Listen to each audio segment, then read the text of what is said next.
How's it going, guys? Welcome to a brand new WandaVision review. If you haven't seen it already, I have covered the first 2 episodes last week. I was very happy with your guys' response. And this episode, I know we're only 3 episodes in, but it is by far my most favorite. I've got so much to say off the top of my head already, and I guess I want to start with each to their own, right? I respect everyone's opinions, but I feel like I don't want to say negative comments, but people who were kind of quick to jump in and say, because this is where I wanted to visit some of the comments in my last video saying, that was very shite, or this, that, and the other. It's like, I feel like I wish they waited for this 3rd episode. By all means, they may still think that this isn't a great show, because I don't feel like they're really seeing what is going on here. But I feel like this episode, especially in the back half, the final 10-12 minutes-ish, definitely clarified what we were all on about last week, and what I took quite a deep dive into in terms of the underlying themes and tones and eerie kind of story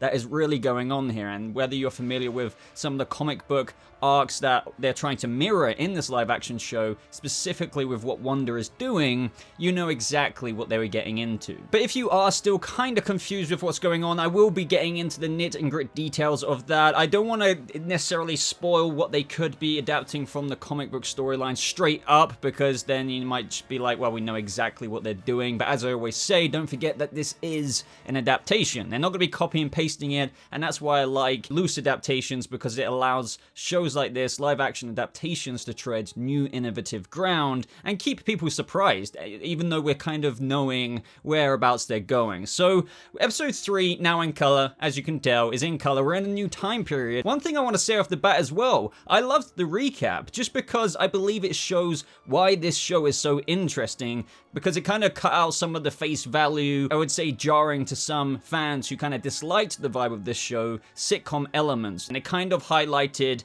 what they're really doing. And the real underlying story of that, as I said, strange, eerie horror undertone to this kind of little perfect town getup. And I think this is where, provided those fans who gave up on it already get back into it, is where the train goes full steam ahead with engagement. Once again, new episode, new unique intro because of the new time period. Like, honestly, this is so up my street with the tone that this show has. I just find it hilarious with how it isn't kind of taking itself seriously here as much as it is at the same time. And trust me, I'm aware that is a contradictive statement, but that's really the beauty that this show personifies and strives for with what is going on with Wanda and her reluctance to kind of seemingly snap out of this place, just like in the last episode towards the end with her refusal by saying no, and then she rewinded time. As for the comedy jokes in this episode, I found them even better than the first 2 episodes. I know this is ultimately subjective, but I feel like the way they're structuring it, the kind of pattern that they're doing,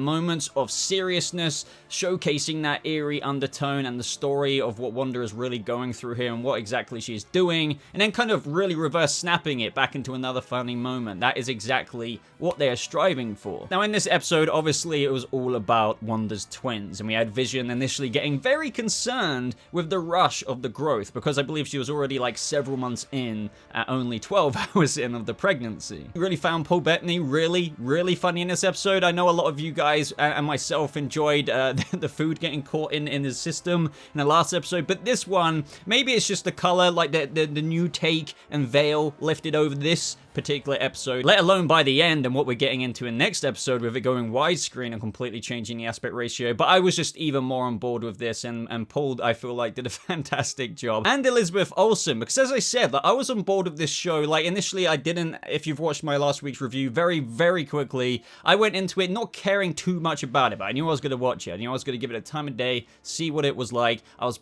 really pleasantly surprised. I found the jokes fairly funny, some more than others in the first 2 episodes, but this particular one, now I've got used to the new kind of status quo of the show that is, and this sitcom, I feel like I'm really absorbing this humor a lot more naturally. And I just wish everyone would kind of see it that way. And I definitely do feel like there's a little bit of a mind block there for some people, not all people, but I think because this was so jarring to some fans out there, I feel like even with what I feel like this episode has done and should do to a lot of fans by bringing them in a lot more, as I detailed earlier, I feel like there's still going to be an inability for some people because they're just still not on board with what this show is about and what it's doing. But I do feel like this would have convinced a lot more people. I just feel like, think about it, the MCU, and this is why I praised and commended this show's concept, bringing it into fruition in the first place, because I'm not saying every MCU fan is 10 to 15 years old. Not at all. Not at all. But we've been used to a certain thing with the MCU, and that is superheroing, badass kind of action,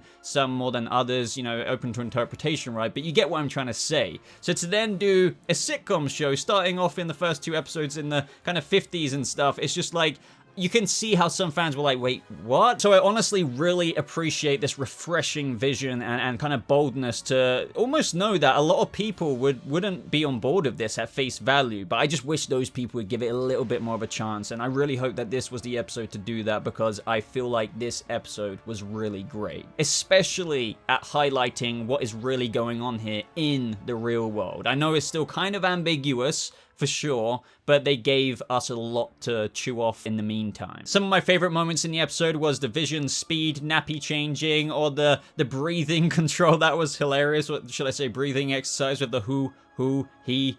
I just feel like they're gelling, you know, within, I mean, obviously they're actors, but you can tell they're really enjoying this at the same time, and I can really feel that coming through the screen. And that's what I think makes this such a perfect cocktail. I don't want to repeat myself anymore here, but it's shows like this, and I don't want to compare it to Doom Patrol, and I deliberately didn't in my first 2 episode breakdown video, but the aspect of what I do want to compare is Doom Patrol is a show that is quite funny on HBO Max, and it came from DC Universe, just in case a lot of Marvel fans here aren't aware of the Doom Patrol and what kind of makes it so attractive and charming to me, is that it balances comedy, like funny things, to the point of where you feel like, as I said earlier in my contradictive statement, they don't take it as serious as much as they do at the same time. They balance it with very good, emotional, engaging story, all while doing kind of what they're doing on WandaVision, like these funny moments. And I feel like as this season unfolds in the 9 episodes, oh man, like if you thought the end of this episode was good, it is going to get, as you can see in some of the scenes teased in the trailer,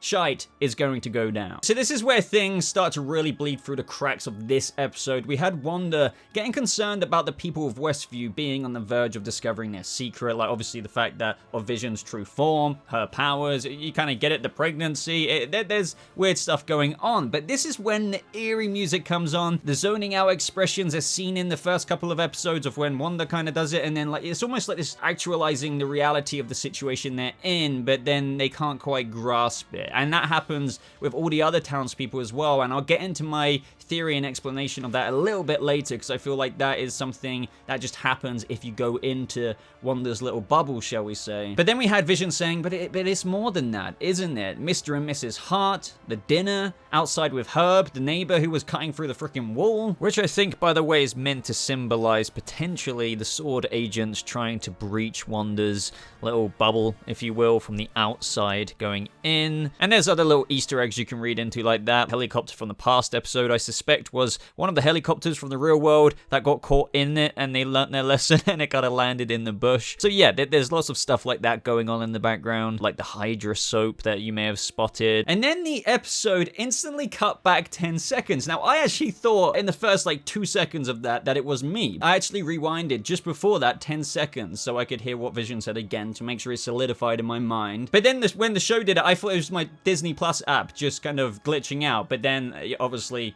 2 more seconds later, I realized Vision gave another response, one of reassurance. Once again, everybody, this is Wanda's refusal, utter refusal, just like when she saw the sword agent kind of coming out of the manhole cover and she was like, no, and then rewinded time. This is her utter refusal to acknowledge the abnormalities of her own built-up delusion that she's got here. Very understandable one if you kind of know why she's doing this. But yeah, she does not want to be taken out of it. And this is where things get very much so more interesting with Geraldine. Doorbell rings, Geraldine comes in, and then this was all like this kind of close encounters with being found out. Now, interestingly, I don't know if you guys spotted this before they actually focused on it in the episode, Geraldine was wearing that sword necklace. I thought they weren't going to focus on that. It was just going to be another ambiguous thing, to the point of where if you picked it up, you picked it up. If you didn't, you didn't. But I'm glad that they went even more ham with making it apparent to the audience that there's something more going on here. And it's interesting because I've spoken to some people and they think that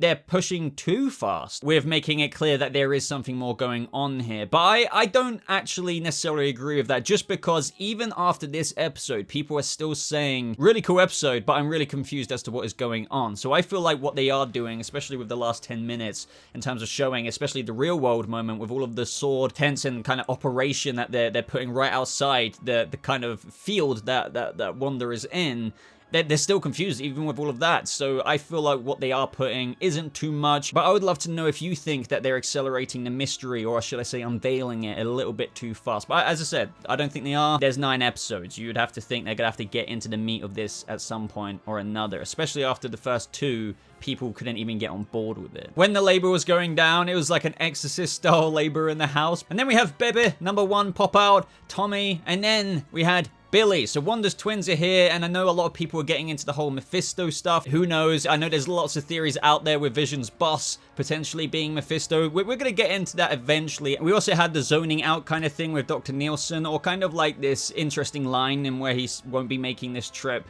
out of town anymore. As he said, small towns, you know, so hard to escape. Like, yeah, again, it's kind of this confusing aspect to it all. But this is when we had Agnes. A lot of people are very suspicious of Agnes, and she was talking to Herb, and this is where I'm going to get into my breakdown of what I think could be going on here with these characters. You can hear Agnes saying, what is she doing in there? Did you hear her go inside? She went right in, and her tummy was, and so they're getting suspicious. But then we had Geraldine, who was quite taken with the kids, and I was immediately suspicious, only because of the sword necklace at the time. But this is where Wanda got quite sad, and she was taken over by reminiscing again. She says, I'm a twin. His name was Pietro. I cannot say that. I'm sorry, I butchered the name. But then Wanda starts singing in Sokovian. And the music in this scene, like, this is the underlying eeriness that I'm on about. I love it when they do this. But this is when Geraldine kind of, yet again, the zoning out look on the face, says, he was killed, your brother was killed by Ultron, wasn't he? Wanda immediately sheds a tear and is like, what did you say? Like, once again, she's coming to the reality of the situation, and that's something with the whole point of this existence is to ignore that. Even though she was talking about her brother, that's something I guess she was happy kind of looking back on, whilst also ignoring everything else that she wants to escape from. Meanwhile, outside we had Agnes asking about Geraldine being inside with Wanda, because they say that she's brand new to the town. No family, no husband, no home. Now, to get back to the point of what I was saying earlier of what I think is going on here, I think that what we have here are certain sword agents going into Wanda's little pocket reality dimension, whatever you want to call this thing, but they can't help but get forgetful as well because of Wanda's world's ignorance effect, if you get what I mean. It's like going through to another place, but once you step past the veil or the door, you kind of forget why you went there in the first place. But with every now and again, like with the Ultron comment from Geraldine, who is perfectly aware of Wanda, you know, in the real world, she's very aware of the events of the MCU's first 10 years. She has those moments of semblances of real life, or things are quite out of place. Things that even happen with Vision and Wanda, but as soon as they come to fruition, she disregards them. And that's why she got so triggered with the Ultron comment, because that's another part of her traumatic past, where even though Vision and the events of Endgame and stuff was the straw that broke the camel's back, that's another thing that adds to her escapism as to why she's kind of built up this whole place. Anyway, though, with Wanda asking what the heck she just said right now, Geraldine changes her answer. She asks her, what did you say about my brother? And then Wanda asks her to leave, which is when we see the necklace being focused on. And that's when Wanda asks about the symbol, because she's aware, just like the person who came out the manhole, that certain people are coming into her bubble trying to burst it, so to speak. And she's probably aware that it's some kind of agency out there. When Wanda asks Geraldine about it, she's like, I don't. And yet again, that's the kind of clouded vision she has. She's kind of aware that why she went in there, but she isn't. It's weird. And as to why she's wearing the necklace, you might be like, why would a sword agent wear a logo of the sword symbol? I think that's more, maybe they are wearing those deliberately to remind themselves of who they are, because they're already aware that they've sent people in there before, but then their kind of mind gets a bit clouded, to the point of where it also affects Wanda as well. I think she's even clouded by her own delusional reality here, because you experience that zoning out of her herself in certain scenes, and then when she does remember, she's like, no, I'm going back into escapism mode. So it affects everyone, even Wanda herself. And this is where we had Herb outside talking to Vision saying, and she came here, referring to Geraldine, because we're all, and he was about to say it, but Agnes looks terrified and tells him to stop. So I think he was going to say something like, we're all here because we're freaking looking into what the heck is going on here, because what Wanda is doing is a threat to our existence with her own little warped reality thing she's doing. It's basically a potential threat, and I believe, as I've said before in my previous video, it could cause some undesirable effects that Wanda isn't even really aware that she's doing. And as we know from S.W.O.R.D., they're kind of an agency who kind of monitor kind of sentient weapons, of which Wanda literally is, and Vision was, so you get where I'm going with this. But anyway, we have them snap out of it. Agnes is just like, bye. As to why Agnes is doing that, I think initially that Agnes doesn't want Vision to know, because that would be Wanda knowing, and then that would be them exposed. And we all know what happened to Geraldine. She literally got yeeted out of that existence. So I don't think they want to be compromised. And maybe Agnes is the one who is most self-aware, being in Westview, or should I say Wanda's Westview, because we see that Westview is actually there outside as well. I know people are thinking that, oh, maybe there's more to Agnes in terms of Mephisto, but I really don't think Agnes is that side of things. I would agree more with Agatha Harkness. Maybe that is why she's more self-aware than the others. But yeah, I don't think she wants to compromise letting Wanda know, because as we all know, Wanda, yeah, especially with that very, I know I keep saying eerie, but that line she said to Vision, who just came in and said, oh, what happened to Geraldine, dear? She just replies she had to rush home in a very creepy, apathetic way. But Vision should know more than that, because as he learned outside, she didn't have a home. Geraldine didn't have a husband, family, or a home. So maybe Vision's got to question things more now, even though Vision is technically Wanda's creation and thus her. You get my point. And this is when the aspect ratio changes in the show. It looks like we're going to get a bit more cinematic now. And all of a sudden that breach opens in the kind of fabric of the world, if you will, in a very kind of, I would say, MCU tearing open the fabric of reality representation. And Geraldine, as I said, gets yeeted out of Wanda's Westview into the real reality, like our MCU reality. And we get choppers, cars, and this whole sword operation with tents, units, you freaking name it. Like this is what I was on about in the first couple of episodes, and I know a lot of you are aware, but for those of you who are kind of a little bit confused here, that is what is going on. They are concerned by what Wanda is doing here with her escapism and post-traumatic coping methods through creating what she has. It's having bad consequences, I can imagine. So with Geraldine laying there, as I mentioned earlier, she's clearly one of the agents. They want to recover her so they can get debriefed about what happened and what she learned. And I'm guessing when you get yeeted out of there, you remember everything because you're no longer in there. There's no cloud of confusion. And I think it would be really interesting to get a scene from S.W.O.R.D's perspective, hearing Geraldine talk about her time in there. But I don't know if we're going to get that. We'll have to wait and see, though. But that was basically the episode, and I thoroughly enjoyed it. I was so happy with that ending because it should give viewers a very good direction of what is going on here, even without knowing the whole picture or having all the pieces of the puzzle. Just like kind of what I'm saying in this video, you can clearly see what Wanda is doing, how they're kind of adapting this if you're familiar with a similar Wanda reality creating moments in the comics, or whether that's the twins. And I think that should kind of supplement you into future episodes to look out for those really eerie moments amongst all of the sitcom decent moments that I'm also really enjoying. So I would love to know what you thought of this episode. Was this your favorite episode so far as well? I know we're only 3 episodes in, but that's completely fair enough to say. I enjoyed this much more than the first 2, and that is saying a lot because I really enjoyed the first 2. I feel like things are just going to get more actively interesting with a lot more regular occurrences of the apparent mystery that is coming to the surface through various characters, not only Wanda and Vision's creepy moments, but also the neighbors, people like Agatha, Herb, and other potential S.W.O.R.D. agents. So, like the video if you did enjoy it, guys. Make sure you subscribe for more videos like this. I know this one was a bit longer, but I had to blabber on about all of the stuff I loved about this episode. But make sure you follow me on Twitter. All of those links are pinned in the comment section, as well as to my Discord server and other places like that. But thank you so much for watching. I hope you all have a lovely rest of your day, and I'll see you, Marvel fans, in the next video. Goodbye.